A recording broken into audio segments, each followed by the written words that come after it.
আজকে রান্না করতে যাচ্ছি বিশাল একটা বড় মানকচু। গ্রামের ঐতিহ্যবাহী স্বাদের এই রান্না দেখে আপনার জিভে পানি চলে আসবে। বিসমিল্লাহির রহমানির রহিম। আসসালামু আলাইকুম সবাইকে। আশা করছি সবাই ভালো আছেন। দেখুন কত বড় মানকচু। এত বড় মানকচু খুব একটা দেখা যায় না। আজকে এটা নিয়ে মজার একটা রান্না করব। প্রথমে মানকচুর খোসা ছাড়িয়ে ছোট ছোট টুকরো করে কেটে নিয়েছি।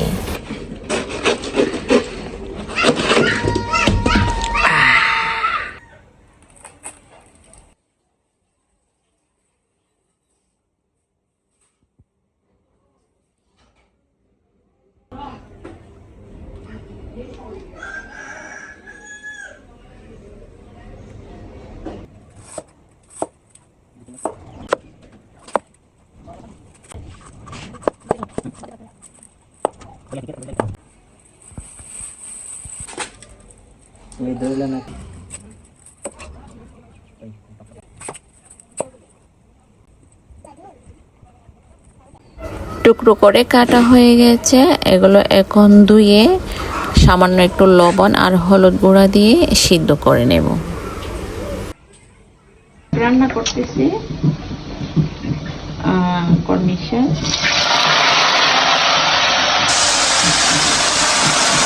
একদম ফ্রেশ।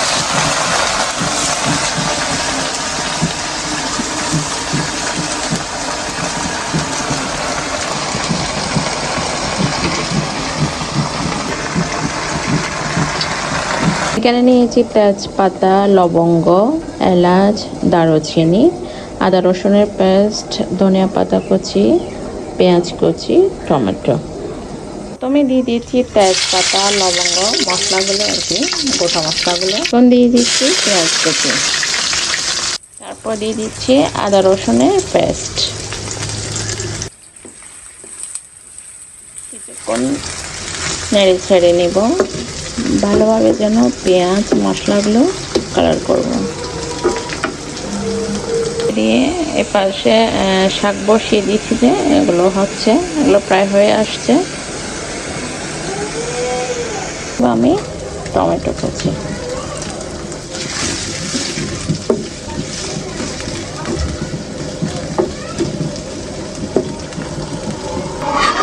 এই তো আমার এদিকে শাক রান্না হয়ে গেছে, শাক রেডি।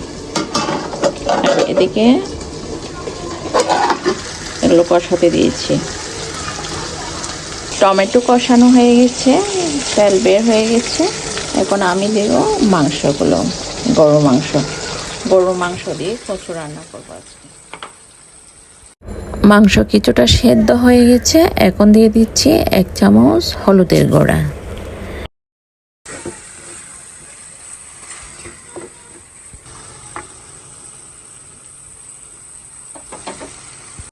এখন দিয়ে দিচ্ছি 2 চামচ লাল মরিচের গুঁড়া।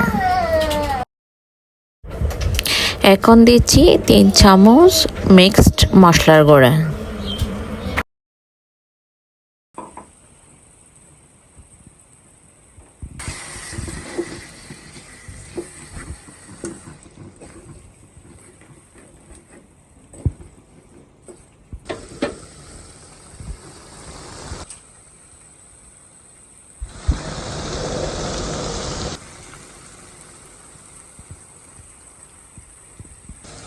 এখন দিয়ে দিচ্ছি 1 চামচ লবণ। ঢাকনা দিয়ে এটাকে কষিয়ে নেব।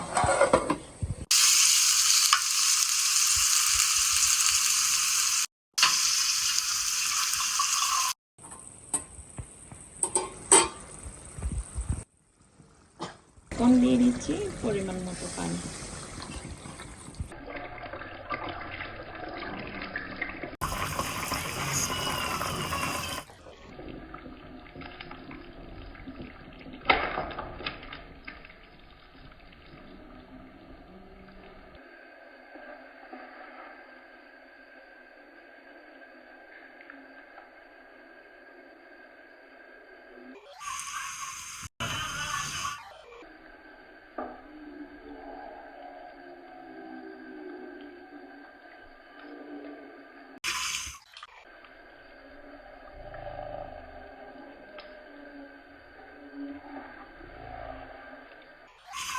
কচু গলা না চুলকানোর জন্য আমি এখানে নিয়েছি কাঁচা আম আর তেঁতুল।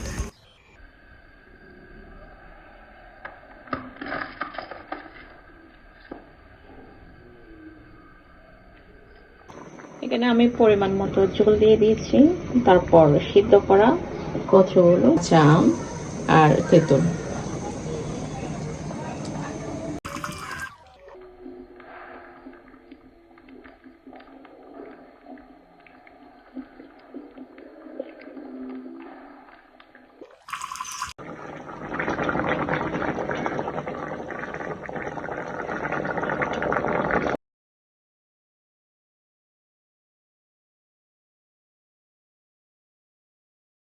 কচু আর মাংস পুরোটা সিদ্ধ হয়ে গেছে, এখন প্রায় রান্না শেষের দিকে। আমি দিয়ে দিচ্ছি ধনিয়া পাতা কুচি।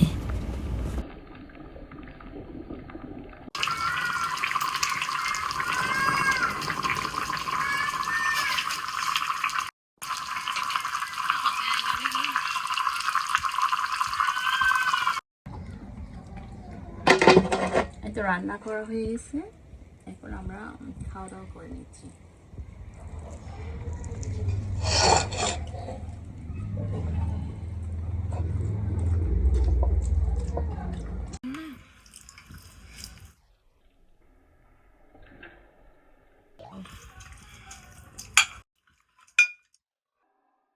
নাও আমাদের নাও,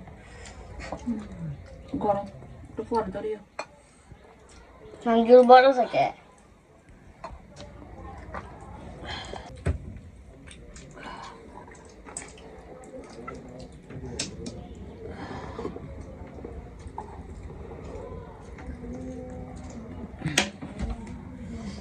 চলো এখন খাওয়া শুরু করি।